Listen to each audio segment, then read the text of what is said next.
दार्जिलिंग पहाड़ की प्रेस के माध्यम से समस्त दार्जिलिंग तराई डूवर्स की जनता को मेरा नमस्कार।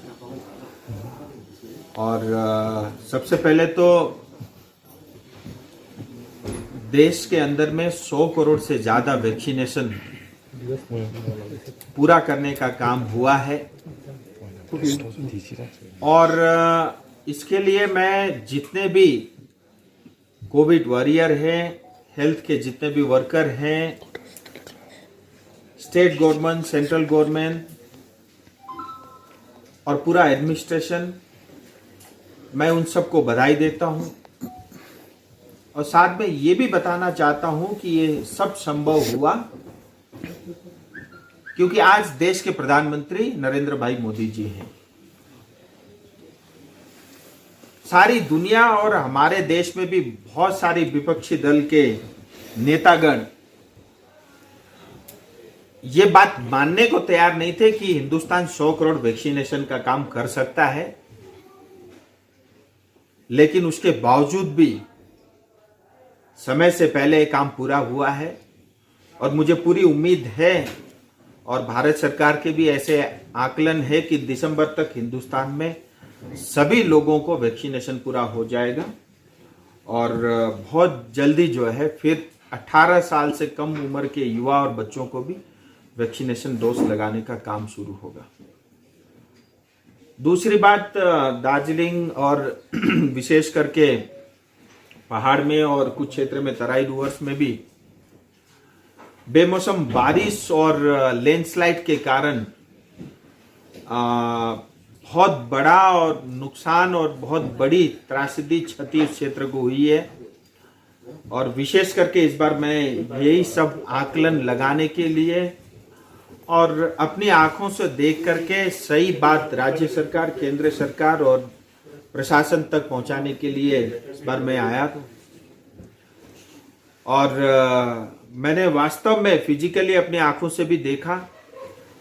बहुत भारी नुकसान हुआ है, बहुत सारे लोगों के घर जो है लैंडस्लाइड में बहे हैं, सड़कें बाधित हुई है और NH10 पूरी तरह ठप है और मुझे लगता है अगले 5 दिन तक जो है NH10 प्रयोग में नहीं आएगा, उतना समय और लगेगा। बालासन नदी का बीच का एक खंभा धंस गया है और उसके कारण जो है वहां पे भी ट्रैफिक जो है आना जाना बाधित हुआ है। सो ये सब हुआ है। इस पूरे जो आपदा आई है इसके अंदर में जितने लोगों ने अपनी जान गुमाई है, मैं उनके परिवार के प्रति मेरी संवेदनाएं हैं। हर संभव उनकी जो मदद हो सकती है मैं स्वयं भी करूंगा और सरकारों को भी कहूंगा। जो लोग घायल हुए हैं उनके प्रति भी मेरी संवेदनाएं हैं और मैं कामना करता हूं जल्द से जल्द वो ठीक हों। और जिन लोगों ने अपने घर खोया है, मेरी प्रयास है कि मैं प्रधानमंत्री जी से भी उनके साथ भी मेरा पत्राचार हुआ है, उनके कार्यालय से भी संपर्क में हूं कि जिन लोगों का घर इस पूरे घटनाक्रम में नष्ट हुआ है प्रधानमंत्री आवास योजना के अंतर्गत उनको मिले। और जैसा अभी आपने देखा मेरे इससे आपके कार्यक्रम से पहले NDRF की टीम मेरे साथ बैठी थी, तो 3 NDRF की टीम अभी एक दार्जिलिंग में लगी हुई है, एक टीम में करीब करीब 40 लोग होते हैं और दूसरी टीम कालिम्पोंग में उन्होंने काम किया है और तीसरा सिलीगुड़ी में है। तो NDRF भी पूरी तरह से लगी हुई है। लेकिन पहाड़ की परिस्थिति ये प्राकृतिक आपदा है, बहुत ज़्यादा हम किसी सरकार को दोष देने का काम भी नहीं कर सकते, ये किसी के हाथ में नहीं रहता। लेकिन दुख होता है जैसे दार्जिलिंग जैसे क्षेत्र में मलबे में कोई दब जाए और उसको 4 दिन बाद निकालना पड़े, तो कहीं ना कहीं ऐसा महसूस होता है कि शायद हमारे पास जितने इक्विपमेंट होनी चाहिए या जिस टेक्नोलॉजी का प्रयोग हमको करना चाहिए शायद उसमें हम थोड़े पीछे हैं। लेकिन फिर मैंने बताया क्योंकि यहाँ की भौगोलिक स्थिति थोड़े अलग हैं और जैसे प्लेन में दिन रात काम करके हम कुछ भी कर सकते हैं 24 घंटे में, शायद वो कम संभव होता होगा, वो भी एक कारण हो सकता है। सो ये है, अब जैसा भी हम सबको मिल करके इससे अपने को बाहर निकलना है और हमें एक दूसरे को सहयोग करना है। लेकिन मैं आपको इतना बता देता हूँ, आने वाले समय में इस पूरे क्षेत्र में बहुत व्यापक रूप से सड़कों का काम ऑलरेडी कुछ चल रहा है और चलेगा। एक तो बालासन नदी से लेकर के सेबोक तक जो दार्जिलिंग मोड में ट्रैफिक रहता है, आपका के माध्यम से जनता को ये जरूर संबोधन करना चाहूँगा। मुझे लगता है ये वार्ता अपने आप एक ऐतिहासिक वार्ता थी। वो उसका कारण ये था कि उसके लिए हमको किसी तरह का कोई विरोध प्रदर्शन नहीं करना पड़ा, कोई धरने की आवश्यकता नहीं पड़ी। हाँ, कुछ लोगों ने धरना किया था, लेकिन फिर भी विशेष धरने की या बंद करने की या स्ट्राइक की बगैर इन सब की मुझे लगता है ये अच्छी पहल हुई है। और 12 तारीख को करीब 1.25 घंटे तक ये डायलॉग चला और अच्छी बात ये थी कि अध्यक्षता स्वयं गृह मंत्री जी कर रहे थे। मुझे लगता है इससे बड़ा फोरम और हमारी समस्याओं को डिस्कस करने के लिए एटलीस्ट हिंदुस्तान में तो नहीं है। और दूसरी बात, डूअर्स के प्रतिनिधि भी उसके अंदर में थे और हमें ये मन में था कि शायद ट्राइपार्टाइट टॉक न हो, पश्चिम बंगाल ना आए। पश्चिम बंगाल ने भी अपना एक रिप्रेजेंटेटिव भेजा हुआ था और हम सब, मैंने ही स्वयं स्टार्ट किया था। हमारी जो समस्या, हमारी जो मांग है, मैंने स्पष्ट रूप से यही कहा कि मैं जनता का प्रतिनिधि हूं, मैं सांसद बाद में हूं। जनता के प्रतिनिधि होने के नाते ये मेरा पहला कर्तव्य और फर्ज है कि जो मेरी जनता चाहती है, जो मेरी जनता की चाहना, वो मैं आपके सामने रखूं। और ईमानदारी से मैंने अपना विषय रखा। फिर उसके बाद एक एक करके हमारे सब साथियों ने, हमारे अध्यक्ष जी से लेकर के सबने भी अपने अपने विषय रखे और गृह मंत्री जी ने हमारी सबकी बात अच्छे से सुनी। क्योंकि पश्चिम बंगाल की तरफ से एक रेजिडेंट कमीशन आए थे, जो जनरली कमिश्नर सब स्टेट के अपने अपने दिल्ली में रिप्रेजेंटेटिव होते हैं। पूजा के कारण शायद चीफ सेक्रेटरी या होम सेक्रेटरी नहीं आ पाए, तो उनको भेजा गया, ऐसा हम मानते हैं। तो गृह मंत्री जी ने ये कहा कि एक बार जो है हम एक वार्ता और जो है नवंबर में करेंगे, जिसमें उन्होंने स्पष्ट रूप से कहा है कि पश्चिम बंगाल की तरफ से कोई सीनियर ब्यूरोक्रेट उसके अंदर में रहे जो निर्णय लेने की या हाँ ना करने के पक्ष में हो। तो मुझे लगता है ये इससे अच्छा शुरुआत मुझे लगता है नहीं हो सकता।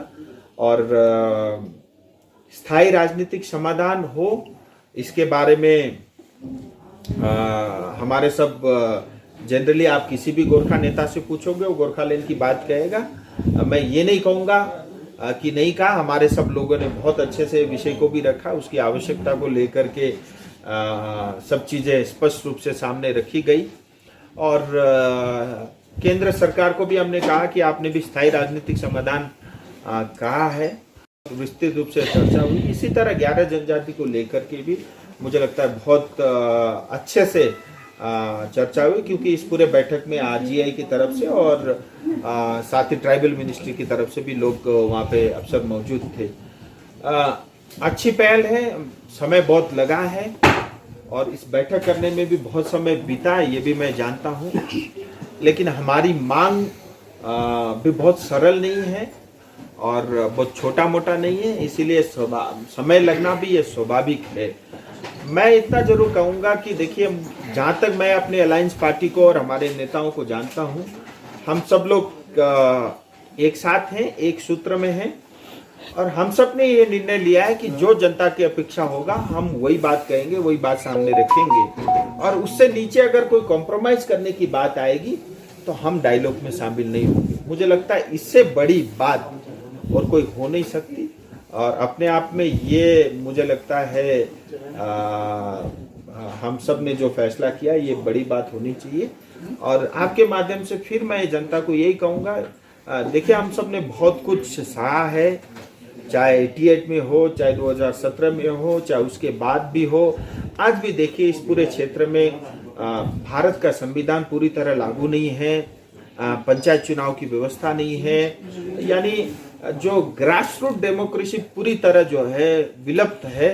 और हम ऐसा लगता है जैसे हम किसी के भीख पे पल रहे हों, ऐसी अवस्था मुझे लगता है हम सब के लिए ठीक नहीं है। उस अवस्था से हमारा ये क्षेत्र आगे निकले, विकसित हो और बहुत तेजी से आगे बढ़े।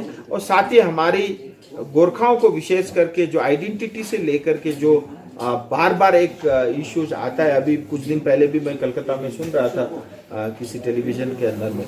तो मुझे लगता है इन सब को समाप्त करने का समय आ गया है। केंद्र सरकार की जहां तक बात है, गृह मंत्री जी ने कहा है कि जो गोरखाओं को हमने जो वादे किया हम उसको पूरा करेंगे और संवैधानिक ढंग से करेंगे। मुझे लगता है इससे बड़ी बात और कुछ हो नहीं सकती। हम सबको थोड़ा धैर्य रखना पड़ेगा। बहुत सारी बातें आएंगी और लोकतंत्र में आनी भी चाहिए।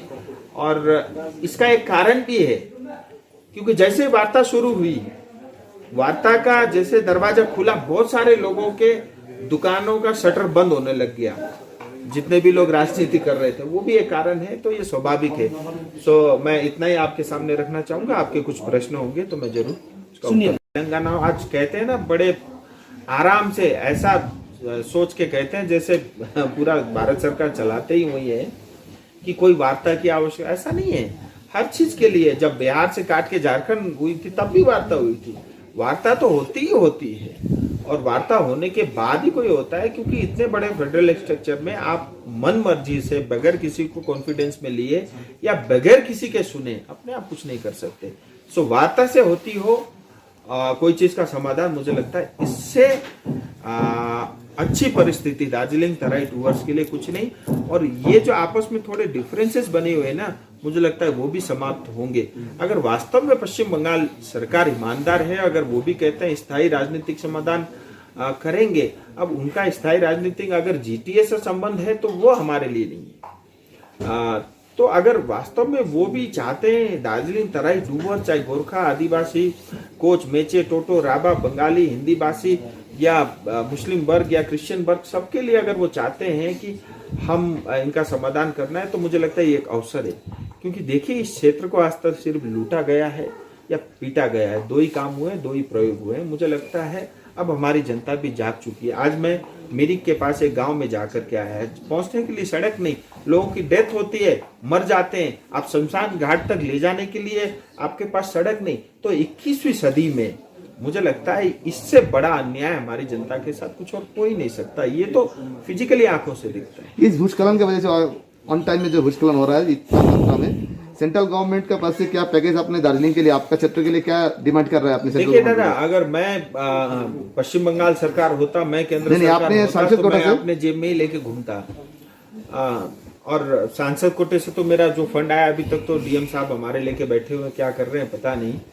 खैर वो अपना काम कर रहे होंगे। मेरा तो जो भी 5 साल में 25 करोड़ है, सब जनता के लिए। मैं अपने ऊपर या मेरे परिवार के ऊपर एक पैसा खर्च नहीं करूंगा। और जो भी मेरे पास आती है मैं सब देता रहता हूँ, मतलब ये है।